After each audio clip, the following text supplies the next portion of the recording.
All right, thanks for joining me today on Discovering My Dividends. And well, today we are going to be diving in to my investment challenge and seeing how the month of July went and see if I've made any gains. Let's go check it out. Before we get going, I'm not an advisor, so nothing on here is considered advice. If you are needing advice, go see an actual advisor and make sure whatever you're adding to your portfolio works best for what your needs are. So my investment challenge is basically set up to see how quickly I can make $1 million, only adding $50 a month to my account. And essentially I've given myself a 7-year timeline. At this current pace, I'm going to be 1, 2, 3, 4, less than 5 years to get that done. I am ahead of schedule. Right now I should be at about $384.23, and my July amount is quite a bit above that. We're going to come back to that in just a second. All right, so here we are with the buys and sells for the week. So you can start out with NWC sold, gave me some cash flow. I went ahead and bought CP, and CP did sell a day later. FN was a fractional buy I had made back at the beginning when I was trying to toy with a different structure. I went back to my old way to just doing buying full shares. Fractional buying and selling just did not work for me. So I got rid of that, and then I got a buy with CCA. CCA has not turned over, and I'm okay with that. It has a fairly good dividend. Of course, the more I hold, the less chance I have of making my $1 million in less than 7 years. I did go ahead and buy DS. So I bought that. I had a small amount of cash. This one looked like it might have a quick turnaround. Didn't turn around in 24 hours. So I'm hoping that I'm going to have some cash flow starting out for next week. And as you can see, I've not really done too well in this category of getting sales, but I did have a couple sales that were able to get me going. The thing I really am looking for is having to try and turn over $384 4 times at 1% in a week. So I'm way off of that marker, and I've only got about 140 once and 105 the second time. So those sales are not really going to help me get to the level I want, since I need 4 sales in a week to have that increase, and then I need to buy and sell that money 3 more times. So a little bit off target this week, but that's okay. Let's go check out how we ended up. All right, so you can see my available cash flow is down to that $4.36. So that's just not going to be cutting it for buying and selling to start out the week. So hopefully I'll have something that turns around.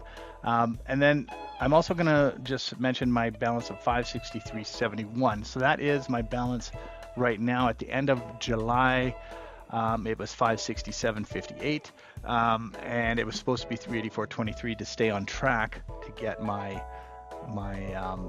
million in less than 7 years. All right, so right now I'm just going to go through the stocks that I'm still holding on to that haven't sold, but I wish they would have. Some of them are more important than others because I've been holding them longer, and that means I need to get rid of them sooner. So starting at the top, PPL, Pembina Pipeline, I'm holding $205 worth, 4 shares. I tiered this one, and I've changed that structure since then, so I might bring this back down a bit. But for right now, I'm holding on to it. It pays out a decent dividend. So if I'm looking at PPL, it pays out $5.42 for the yield. Then I have CNR. I've been holding this one a little bit too long as well. I only have 1 share, $128, and it does not pay out as well. 2.71% for the dividend. I'd like to get rid of that one. I feel like I underestimated the potential for it to drop, and I actually think it's going to drop more, whereas PPL has actually started recovering. So I feel like PPL is going to come back. Probably should have mentioned that. Either that or it's just going to sit there. CCA, I just purchased this one not too long ago, and it is, let's see, 2 shares. I have $125 of value there. Again, I'd like to get rid of this one, but it's at 5.89% for the yield, which isn't terrible. You know, the yield actually, once it's above 5%, means you're getting a little bit more, but it's not going to help me reach the $1 million. So I still got to get rid of it. Then I went ahead and bought DS. I didn't have very much cash flow. I bought 6 shares of DS.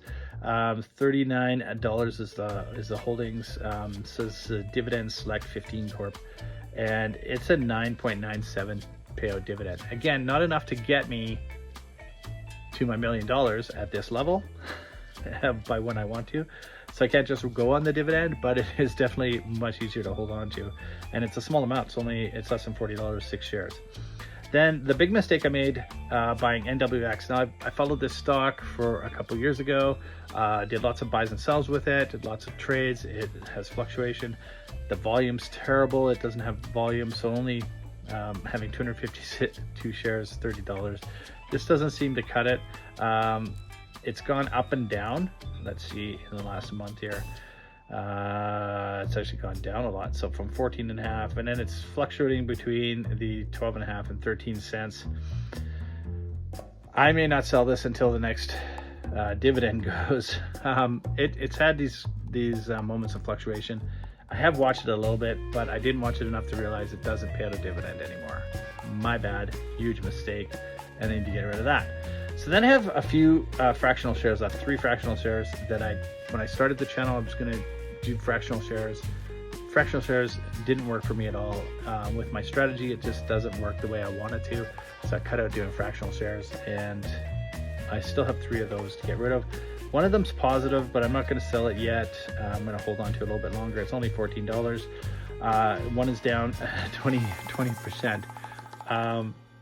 TFII, they were in some kind of, or TFI International, some kind of fraudulent type behavior they got caught up in, and they didn't recover. Not the same way TD did when they were doing money laundering. PHX down 8%. I don't think that one's recovering either. I have less than $1 in that one though, so 90 cents. I'm probably not gonna fail because of that one, actually because of any of those. So that's my holdings. I'll probably be holding those last 3 next time around, and if the other ones I'm holding next time around, I'm going to be thoroughly disappointed. Well, NWX, I can't really do nothing about that. Again, it's only $30, but until the volume goes up, every time it hits the sell price, I'm probably still going to be holding it. All right, so what does this all mean? Well, so I'm currently at the end of July at $567.58. I was supposed to be at $384.23. So I'm quite a ways ahead of where I'm supposed to be to reach my $1 million goal. Now, I say 7 years because I give myself a couple years leeway, but I'm on track to reach it in less than 5 years, about 4 years and 9 months, eight months, which would be preferable, right? Sooner the better. If I can hit the $1 million, great. But this last month, or last week especially, I didn't do too well. All right, so what is my gains though for the month? My gain is 17%. So compared to, let's see, where did I do that? From my 484.27 to 567.58, 17% gain. I need a 16% gain to reach my $1 million. So despite the last week going down and not having a lot of turnover, the way it is, the rest of the month was good enough to still reach my 17%. So with that in mind, as long as those stocks that I'm holding on to don't end up staying in my account for too long, I start getting the cash flow again, I'm going to be good. I feel like PPL is going to help me out a little bit, and at least another $100 should clear up. So I should have about $300 of cash flow, plus I'm going to get some dividends. And of course, I'm going to drop some cash in from what I'm making off my paychecks. So that $50 will add to that amount. Now, because I'm only at $500, adding $50, huge. But if this keeps happening when I'm at the $10,000 level, adding $50 is not going to have that same kind of boost to the overall that it does now. Anyways, so that is the way it looks on my return. All right, so if you have followed along this long, I hope you'll click subscribe and follow along. That helps with the channel, with the algorithm. That'll help me out to get monetized. It'll help me to get this investment challenge so I have more viewers, which is kind of nice if you're doing it. I do use Wealthsimple, so you saw that on the screen. Wealthsimple is no fees investing in Canada. So if you're in Canada, you use my link, we both get a a prize. Yay. I believe it's $25 once you've already deposited, I think, at least $25, and then start using the account, right? So if you just sign up, we don't get anything. You have to start using the account. So if you're looking for a no fees broker, do that. Check out the fees system though, because there are fees for some things. What I use it for, I don't pay any fees. Okay. This is not an advertisement. I just like using them. I think if you are doing investing, making it as easy as possible, that is number one. And paying no fees or close to no fees. The lower amount of fees, especially for a new person, it just helps you reach your margins that much faster and easier. So there you go. So that's it for discovering my dividends. Hope you'll follow along with my investment challenge, clicking that subscribe and like button, and we'll see you for the next video.